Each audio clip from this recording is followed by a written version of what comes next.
გარდაბნის მუნიციპალიტეტში ანსამბლ ბეთანიას ლობისტი ზაქარია ბერაძის 76 წლის იუბილისადმი მიძღვნილი ღონისძიება გაიმართა.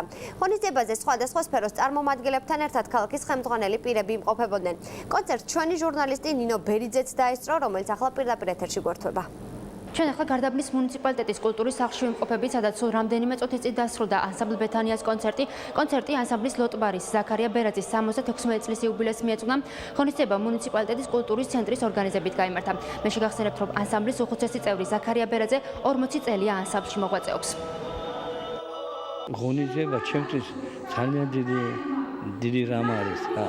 ძალიან აღფრთოვანებული ვარ და ვეღარ ვმალა, ისედაც რომ ძალიან ნერვიულობ. ვეღარა მთელი ჩემი ცხოვრება ასეთი სლოგანი მოგვაწოდა ბატონმა ზაქრომ და ჩვენც გავიზიარეთ მისი სლოგანი და ულოცავთ მრავალს დასწრებოდეს, კიდევ ორჯერ მოგულესოს, დიდხანს სიცოცხლეს და ბედნიერებას უსურვებთ. ღონისძიებას ადგილობრივ ხელმძღვანელობასთან ერთად აქ სპეციალურად მოწვეული სტუმრებიც ესწრებოდნენ. აქ იმყოფებოდა რუსთავის საკრებულოს თავმჯდომარე დავით მაღლაკელიძეც, საიუბილეო საღამოზე დასაწყებად დღეს სპეციალურად ასევე გარდაბნის მუნიციპალიტეტში გიორგი უშიკაშვილიც ჩამოვიდა.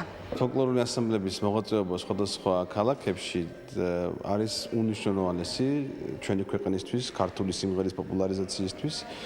უცხოელებისთვის, რომლებიც ჩვენ ქვეყანაში ხშირად ჩამოდიან და დადიან, ამიტომ ანსამბლები არის ძალიან მნიშვნელოვანი და სწორედ ანსამბლი ბეთანია არის ერთ-ერთი მათგანი, რომელიც აკეთებს მართლა ძალიან დიდ საქმეს ჩვენი ქართული ფოლკლორის პოპულარიზაციას ეწევა.